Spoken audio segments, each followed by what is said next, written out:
Assalamualaikum warahmatullahi wabarakatuh. Nama saya Latifah Ramadhani dari kelas A2 Sikesia.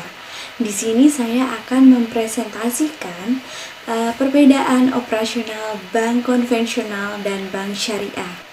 Apa sih bank konvensional dan bank syariah itu?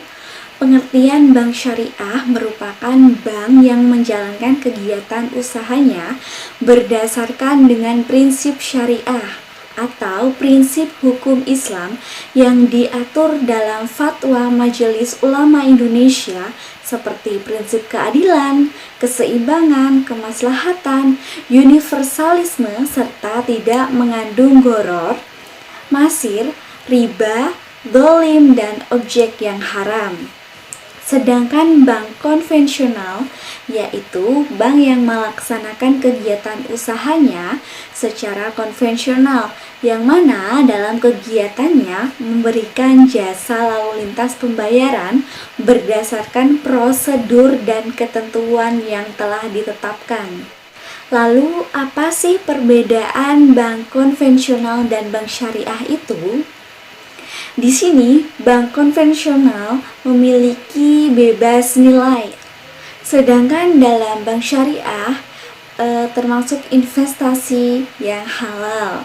Dan dalam bank konvensional menganut sistem bunga, dan sedangkan dalam bank syariah menganut sistem bagi hasil. Dalam bank konvensional, besaran bunganya tetap. Dan dalam bank konvensional, profit orientas yang dikejar keuntungannya hanya bersifat duniawi. Sedangkan dalam bank syariah, profit orientas yang dikejar mengacu pada keuntungan dunia, maka falahnya mengejar keuntungan akhirat. Dan harus mengacu kepada syariah, tidak boleh terjerumus dalam kezoliman. Di sini dalam bank konvensional berhubungan dengan debitur dan kreditur. Artinya seolah-olah pihak pengusaha tersebut atau nasabah memiliki derajat yang rendah.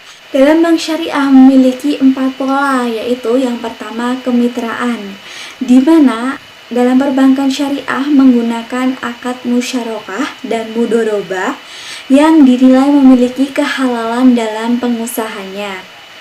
Kedua, jual beli. Polanya ada penjual dan pembeli. Contohnya, pembiayaan tersebut digunakan untuk membeli motor ataupun mobil. Ketiga, sewa menyewa, artinya digunakan untuk menyewa. Dan keempat, pola debitur dan kreditur.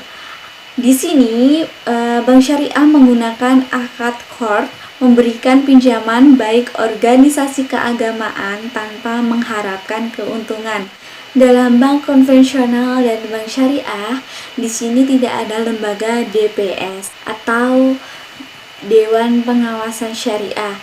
Selama tidak ada pelanggaran undang-undang, maka akan dicairkan. Dalam bank syariah memiliki pegangan dua, yaitu undang-undang dan Al-Quran. Kemudian saya akan menjelaskan perbedaan bunga bank dan bagi hasil, di mana dalam sistem bunga bank asumsinya akan selalu untung apapun yang terjadi, meskipun pihak nasabah atau pengusaha mengalami kerugian, perbankan tetap untung. Kemudian dalam sistem bagi hasilnya harus merata. Kalau pengusaha atau nasabah mengalami keuntungan, maka pihak bank juga akan mengalami keuntungan. Begitu juga dengan sebaliknya, jika mengalami kerugian, maka pihak bank juga akan mengalami kerugian. Dalam sistem bunga bank didasari pada pokok pinjaman jumlah yang dicairkan. Sedangkan dalam sistem bagi hasil ditetapkan dalam rasio bagi hasil dari pendapatan atau keuntungan. Dalam sistem bunga bank, suku bunga sewaktu-waktu bisa meningkat secara sepihak oleh pihak bank. Tapi dalam sistem bagi hasil sesuai dengan nisbah antara nasabah dengan pihak bank. Dan dalam sistem bunga bank tidak tergantung pada kinerja usaha. Tetapi dalam sistem bagi hasil berubah tergantung dengan kinerja usahanya. Kemudian sistem bunga bank pembayaran bunganya tetap, tetapi dalam sistem bagi hasil tergantung pada keuntungan proyek. Di slide ini saya akan membahas prinsip-prinsip syariah. Yang pertama adalah prinsip keadilan. Artinya, tidak boleh diberlakukan kepada sepihak karena akan mengakibatkan kezoliman. Prinsip yang kedua yaitu kemitraan.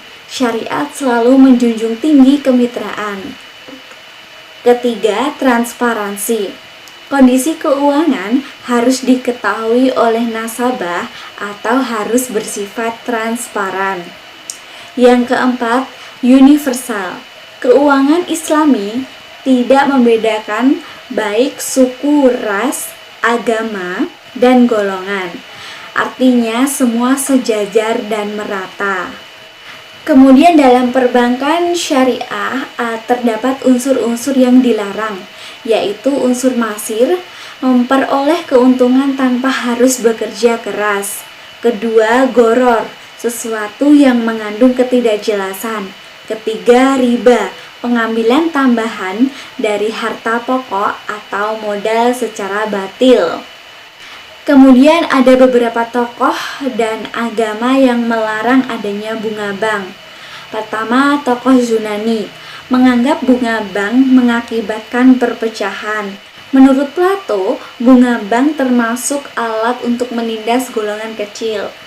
Dan menurut Aristoteles menegaskan bahwa uang itu sebagai alat tukar, bukan sebagai bunga.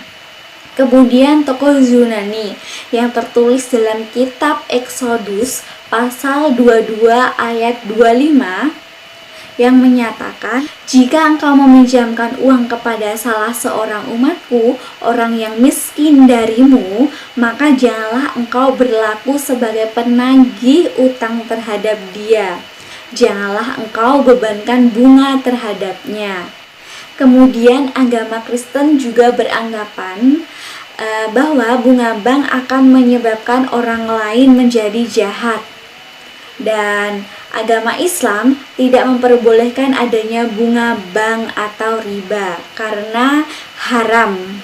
Lalu apa sih jenis-jenis riba? Jenis-jenis riba antara lain riba fadl, yaitu riba tukar menukar dua barang yang sama jenisnya dengan tidak sama timbangannya atau takarannya yang diisyaratkan oleh orang yang menukarnya. Riba qard, meminjamkan dengan syarat atau keuntungan atau tambahan bagi orang yang meminjami. Kemudian ribayat, yaitu riba yang terjadi akibat adanya jual beli yang dilakukan dalam waktu yang hampir bersamaan dengan akad jual beli. Dan yang terakhir adalah riba nasi'ah. Riba nasi'ah berbeda jenis pembayarannya, tapi disyaratkan dan syaratnya menjadi tambahan. Hikmah dari pelarangan riba adalah salah satu hikmahnya adanya keadilan sosial ekonomi dan keseimbangan antar generasi. Sekian presentasi dari saya. Wassalamualaikum warahmatullahi wabarakatuh.